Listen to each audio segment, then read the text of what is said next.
Hello, this is Shmuel Moshe, and you are listening to the Weekly Parashahcast Season 2, the show where I read the Tanakh and provide my own interpretations of what I think it all means. This week's episode falls on the Shabbat for the 11th of Sivan, 5785, June 7th, 2025. Normally, it would be Parashat Naso, but we are continuing with the book of Shmuel Bet, that's Samuel 2, following along with King David's flight as Absalom has made his claim or attempt to overthrow him. As always, I'd like to remind everybody I'm not a professional scholar, just somebody who wanted to study the scripture. I'll be reading this time from my JPS Hebrew English Tanakh. Without further ado, let's begin. Shmuel Bet, chapter 16, verse 1. David had passed a little beyond the summit when Ziba, the servant of Mephibosheth, came toward him, with a pair of saddled asses carrying 200 loaves of bread, 100 cakes of raisin, 100 cakes of figs, and a jar of wine. The king asked Ziba, "What are you doing with these?" Ziba answered, "The asses are for your majesty's family to ride on. The bread and figs are for the attendants to eat, and the wine is to be drunk by any who are exhausted in the wilderness." "And where is your master's son?" he asked.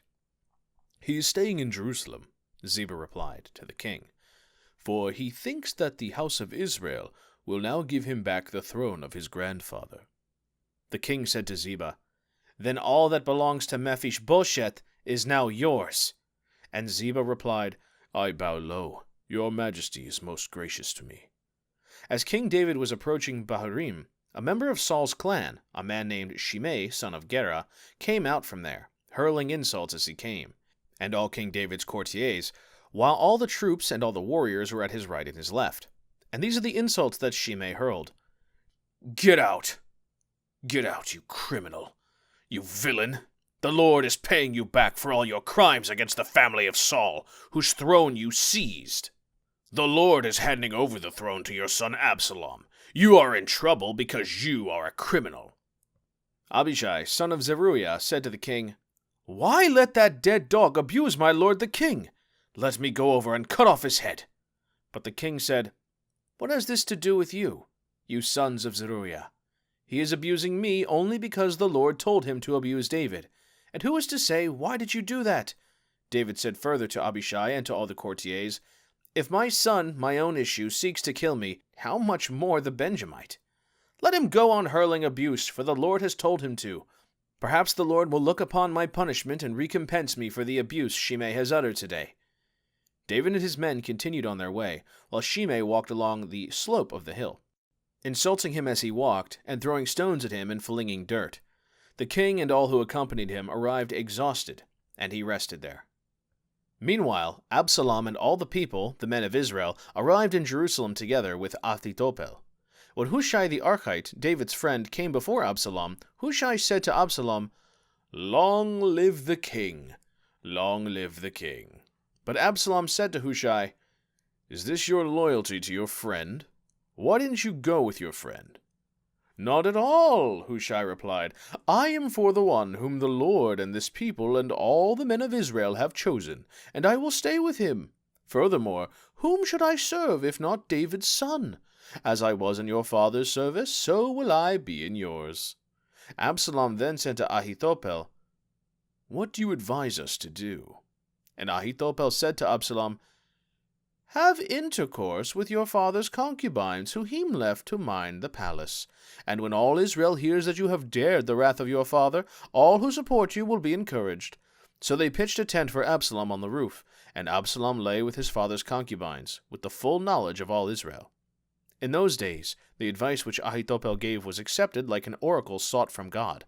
That is how all the advice of Ahithophel was esteemed both by David and by Absalom. All right, and that's the end of chapter 16, so let's go ahead and review.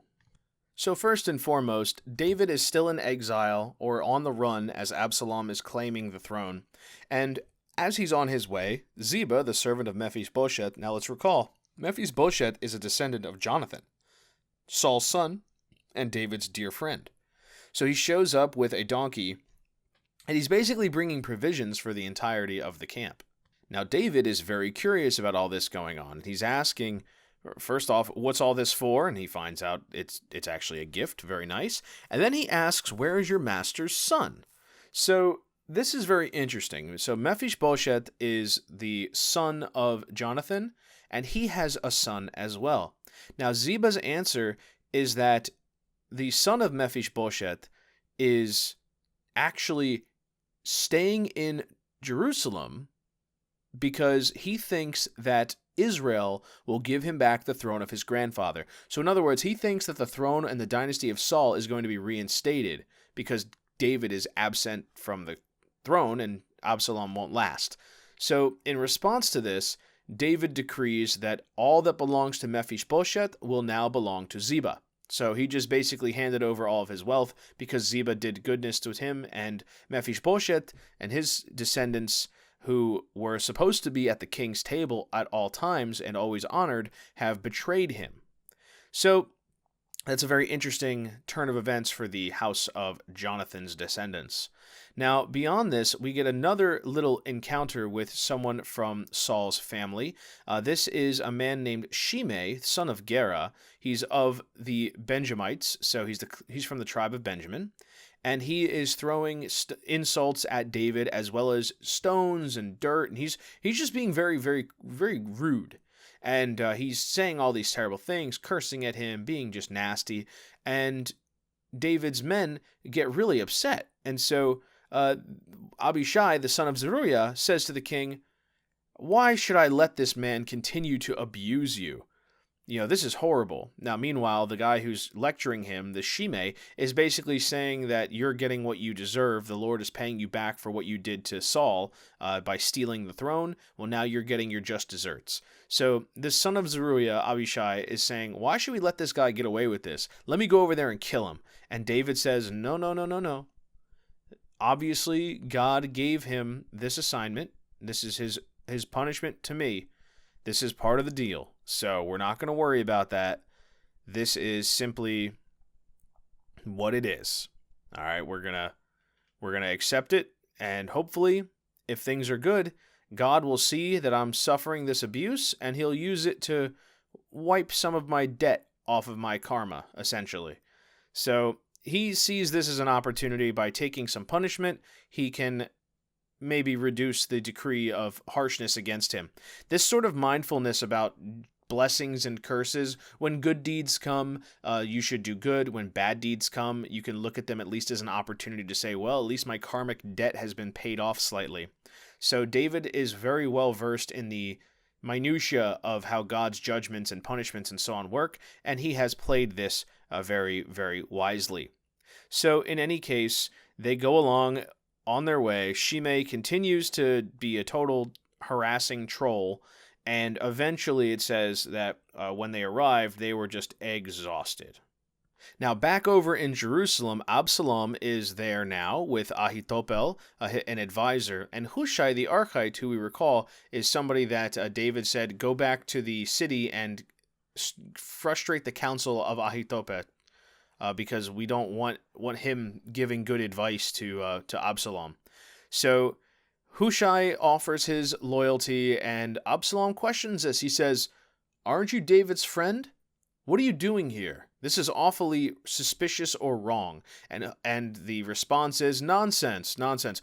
I am for the one whom the Lord and this people and all the men of Israel have chosen, and I will stay with him. Furthermore, whom should I serve if not David's son? As I was in your father's service, so will I be with you. So the idea here is that he is very tactfully navigating this, and he's basically justifying his decision, which even though he's actually there on David's request, this is how he has ingratiated himself to Absalom. Then Absalom asks Ahithophel, and he says, "What do you advise us? So give us your counsel." And Ahithophel basically tells him to go take the concubines that David left in charge of the house and to go have them. So in the other translation I read recently, it was, like come into them, go to them. In this, it just expressly says intercourse, but basically he's claiming David's concubines as his own. This is also a pretty critical way to establish dynasty, of course, and also to kind of further emphasize that this is my castle now and you're all my subjects. So this is how it goes. everybody in Israel basically finds out about this, and they put a tent on the roof for it to happen. So that's the circumstance there. Now it also says, in those days the advice which Ahithophel gave was accepted like an oracle sought from God. So this guy's ego and his counsel is held to be at the highest esteem.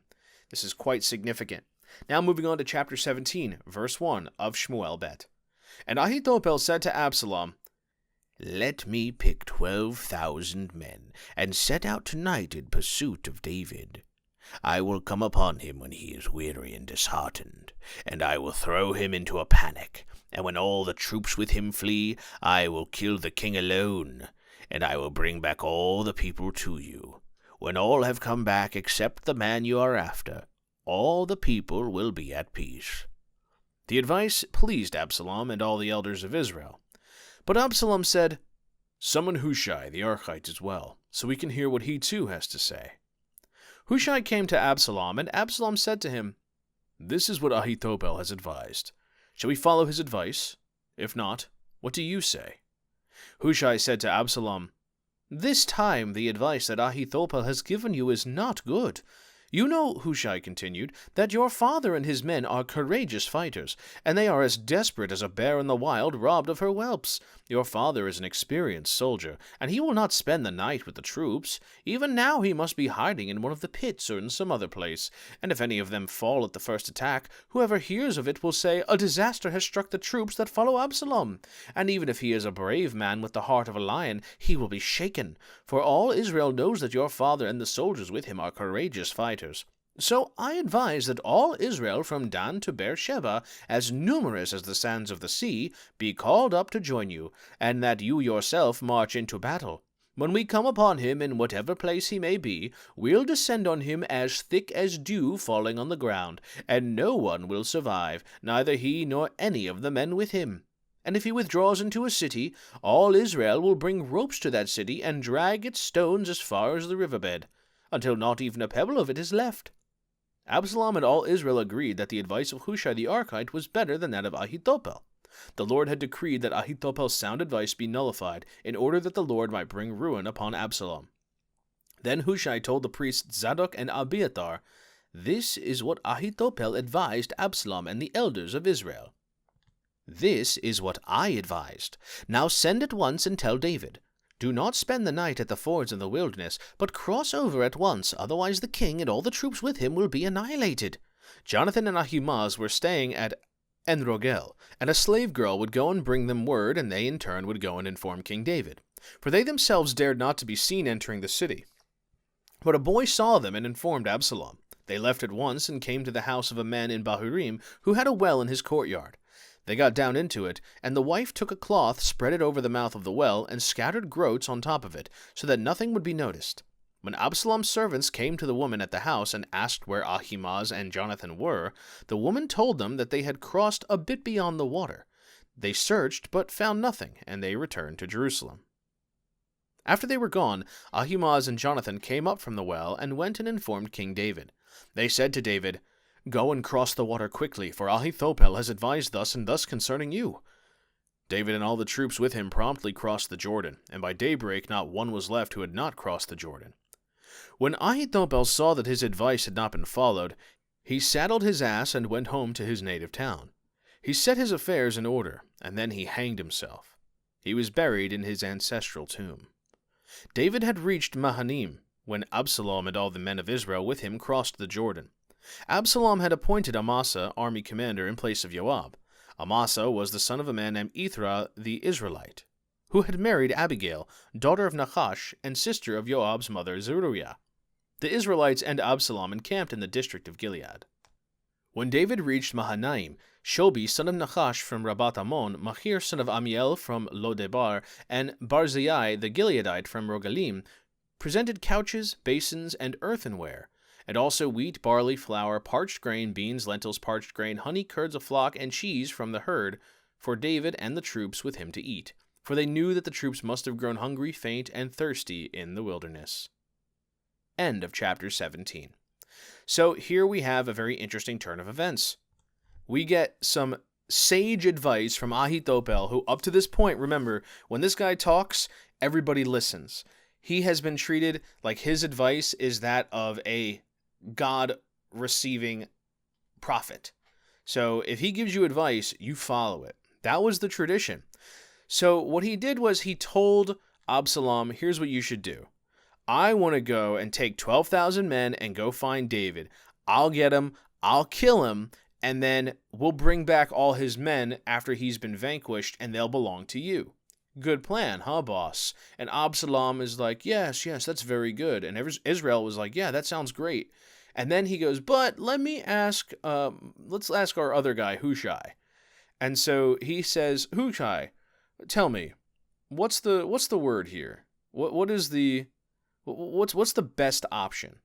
And Hushai tells him, well, actually, Your Majesty, that advice he gave you, terrible, terrible advice. Horrible advice. And here's why.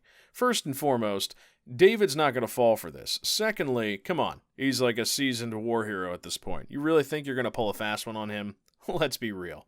Another thing, don't you think as soon as one of your soldiers dies in battle, everybody's going to think that your guys are losing and it's going to cause them to panic? There are so many reasons this plan is terrible, so here's what I'm going to tell you instead.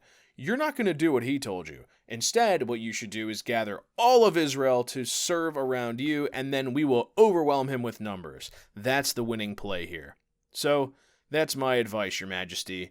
And Absalom listens to this, and the Israelites listen to this, and they're like, you know what? Yeah, that actually is pretty good advice with good reasons. So, I'm going to go ahead and go with what you said instead of Ahithophel for once. And this is devastating for Ahithophel. We'll talk about that in a moment. So what happens next is that the priests, Zadok and Abiathar, who previously, remember, were appointed as additional influencers, David's spies, conspirators to try to restore him to the throne, this is now time for them to relay a message to David. So Hushai gives them the full breakdown of the plan. He's like, this is what I told the king to do. This is what the other guy said to do. Let the king know so that he can get out of here and be safe, and we'll make sure that everybody gets through this. Well, oh no, they went ahead and were planning to do this, and they had a secret process they used to use so they wouldn't get caught. But this time, they were spotted by a boy who reported it to Absalom, and so they went and tried to run away. They hid themselves in a well at the town of Bahirim, who basically helped hide them. The wife or the woman of the house covered the well. They hid inside of it, and then she told the people looking for them, oh yeah, they went that way. They crossed the river. So thankfully for them, they were not discovered, and they were able to then sneak out of the well later on. So they got to David. They warned him, you need to cross the river quickly. Ahithophel has advised thus and thus. And then, they basically got on out of there real fast. Now, Ahithophel, who had all this time been the top guy whose advice was always heeded, it seemed that this time, his advice being disregarded was enough to drive him to kill himself. So it says that he went back home to his hometown, he got his affairs in order, and then he hanged himself and was buried in his ancestral tomb. Now, there are a few reasons to consider why this happened. The first is that he was so driven by his ego that he was dishonored by the fact that his counsel was not accepted. The second reason is that he didn't want to accept any fault or penalty if things went sour. He said, I'm going to just take myself out of here because obviously things are not my way. The third possibility is that all this was actually, if he was considered such a wise man and everything he said was treated like the words of an oracle, was he about to attempt his own coup? 12,000 men is a pretty sizable force, and he was going to go out there and do something of his own word. I think this was a potential coup that got overthrown or interrupted. Whatever it was, something about this totally devastated this guy, and he ultimately said, well, he's just going to kill himself. So, yeah, that's wild. Now, next up, we hear about the different breakdowns. So Absalom appointed Amasa army commander in place of Joab. Remember, Joab is David's top general. Very reliable guy. And then also, he was the son of a man named Ithra, who married Abigail, daughter of Nachash, and sister of Joab's mother, Zeruiah. So it says here that they encamped in Gilead, and as David and company arrived, they were able to get basically replenished and recover thanks to the good deeds and charity and offerings of those who greeted them. And that's the end of Chapter 17's recap. Let's go ahead and conclude this week's episode with a reading into Chapter 18, Verse 1 of Shmuel Bet. David mustered the troops who were with him and set over them captains of thousands and captains of hundreds. David sent out the troops, 1/3 under the command of Joab, 1/3 under the command of Joab's brother Abishai, son of Zeruiah, and 1/3 under the command of Ittai the Gittite. And David said to the troops, I myself will march out with you. But the troops replied, No, for if some of us flee, the rest will not be concerned about us. Even if half of us should die, the others will not be concerned about us. But you are worth 10,000 of us. Therefore it is better for you to support us from the town. And the king said to them, I will do whatever you think best. So the king stood beside the gate as all the troops marched out by their hundreds and thousands. The king gave orders to Joab, Abishai, and Ittai. Deal gently with my boy Absalom, for my sake. All the troops heard the king give the orders about Absalom to all the officers. The troops marched out into the open to confront the Israelites, and the battle was fought in the forest of Ephraim. The Israelite troops were routed by David's followers, and a great slaughter took place there that day, 20,000 men. The battle spread out over that whole region, and the forest devoured more troops that day than the sword. Absalom encountered some of David's followers. Absalom was riding on a mule, and as the mule passed under the tangled branches of the great terebinth, his hair got caught in the terebinth. He was held between heaven and earth as the mule under him kept going. One of the men saw it and told Joab, I have just seen Absalom hanging from a terebinth. Joab said to the man who told him, You saw it! Why didn't you kill him then and there? I would have owed you 10 shekels of silver and a belt. But the man answered Joab, Even if I had 1,000 shekels of silver in my hands, I would not raise a hand against the king's son, for the king charged you and Abishai and Ittai in our hearing. Watch over my boy Absalom, for my sake. If I betrayed myself and nothing is hidden from the king, you would have stood aloof. Joab replied, Then I will not wait for you. He took 3 darts in his hand and drove them into Absalom's chest. Absalom was still alive in the thick growth of the terebinth when the 10 of Joab's young arm-bearers closed in and struck at Absalom until he died. Then Joab sounded the horn, and the troops gave up their pursuit of the Israelites, for Joab held the troops in check. They took Absalom and flung him into a large pit in the forest, and they piled up a very great heap of stones over it. Then all the Israelites fled to their homes. Now Absalom, in his lifetime, had taken the pillar which is in the valley of the king, and set it up for himself. For he said, I have no son to keep my name alive. He had named the pillar after himself, and it has been called Yad Absalom to this day. Ahimaaz, son of Zadok, said, Let me run and report to the king that the Lord has vindicated him against his enemies. But Joab said to him, You shall not be the one to bring tidings today. You may bring tidings some other day, but you'll not bring any today, for the king's son is dead. And Joab said to the Cushite, Go tell the king what you have seen. The Cushite bowed to Joab and ran off. But Ahimaaz, son of Zadok, again said to Joab, No matter what, let me run too behind the Cushite. Joab asked, Why should you run, my boy, when you have no news worth telling? I'm going to run anyway. Then run, he said. So Ahimaaz ran by the way of the plain, and he passed the Cushite. David was sitting between the 2 gates. The watchman on the roof of the gate walked over to the city wall. He looked up and saw a man running alone. The watchman called down and told the king, and the king said, If he is alone, he has news to report. As he was coming nearer, the watchman saw another man running, and he called out to the gatekeeper, There is another man running alone. And the king said, That one too brings news.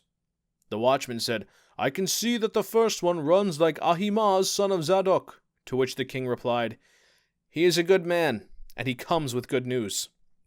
Ahimaaz called out to the king, and said, All is well, with his face to the ground, and said, Praised be the Lord your God, who has delivered up the men who raised their hand against my lord the king. The king asked, Is my boy Absalom safe? And Ahimaaz answered, I saw a large crowd when your majesty's servant Joab was sending your servant off, but I don't know what it was about. The king said, Step aside and stand over there. And he stepped aside and waited. Just then the Cushite came up, and the Cushite said, "Let my lord the king be informed that the Lord has vindicated you today against all who rebelled against you." The king asked the Cushite, "Is my boy Absalom safe?" And the Cushite replied, "May the enemies of my lord the king and all who rose against you to do you harm fare like that young man." End of chapter 18.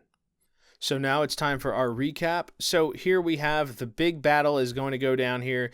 David rallies his troops. He breaks them down by divisions, and he wants to go into battle with all of them, but they tell him no, because if people start fleeing, long story short, it's going to be a disaster. We'd rather you be safe back here at the castle or at the keep, because you are worth 10,000 of us. Don't do it. And the king basically says, okay, I take your word for it. I trust whatever you think is best. So he waits at the gates while all the troops march out by their hundreds and thousands. Now he gives the orders to Yoab. This is very, very clear to Yoab, Abishai, and Ittai. Deal gently with my boy Absalom for my sake. So he's asking them to not destroy his son. Now, even after all this, David is still concerned about Absalom's safety. He loves his son. Even having done what he's done, he does not want bad to befall him. Sentimental heart. Now, what's significant about this is that all of the soldiers overhear this command. So it's not like he told it in secret. He made sure everybody heard that his wish is that his son Absalom would not be harmed in the making of this film. So in any case, what's going to happen here? The troops march out and they go to fight Israel, and it's in the forest of Ephraim. Now, David's team is able to overcome the enemy. They rout them, and it says that actually the whole region was so wildly entrenched in warfare that more people were devoured by the forest than by the sword. So basically, nature itself fought on David's side. Pretty gnarly. Now, as it happens, Absalom, he comes across David's camp, his people, his followers. They intersect one another. And as he's riding on a mule, he goes under these branches of a terebinth tree, and he gets stuck between the tree. So basically, he is now trapped between heaven and earth, right? So he's suspended in the air. Now, this translation says that he is trapped by his hair. We do recall that it said he had incredibly long hair in a previous chapter. So here he's stuck hanging from the tree. He can't get down. He's in trouble. Well, one of the soldiers who is of the army of David, he sees that this has happened, and he goes and he tells Yoab. And so Yoab says, "You're telling me you saw this guy and you didn't kill him?" And he's like, "Well, of course I didn't kill him. The king said not to kill him." And he was saying, "Dude, I would owe you money if you killed him. Why didn't you kill him?" And he's like, "The king said not to kill him, so I would, even for 1,000 shekels, I wouldn't do it. You're offering me 10. I wouldn't do it for 1,000 because the king said no." And so Yoab is like, "Fine, then I'll do it myself." And he takes some darts and he pierces Absalom's chest, and then his men swarm him and beat him to death, kill him, and they throw him in a pit and cover him with stones, and then they all go home. The enemy retreats, Absalom is dead, it's over with, and it makes a note that in his lifetime, Absalom built a pillar to himself. He dedicated a pillar in his own memory. He says, "I have no son to keep my name alive." So it's called Yad Absalom in the Hebrew. This translation calls it Absalom's monument, but the one I read earlier, it said Yad Absalom, and I believe Yad means hand. So I translate it as like the hand of Absalom. But basically, it was a stone monument that he had made to himself, or a pillar, to keep his memory alive. And now, as we see, he definitely needs that. It's also interesting, the note that he had no sons. So I gather, this is the same case regarding the concubines that he laid with. If this whole thing has been ongoing for this long, then Absalom really had no male heir. Nevertheless, so we now have Ahimaaz, son of Zadok, and he says, I need to go tell the king. Please let me go tell the king that the Lord has vindicated him against his enemies. Yoab tells him, "You are not the one to bring the news. Another time, sure, but this news, I don't want it coming from you."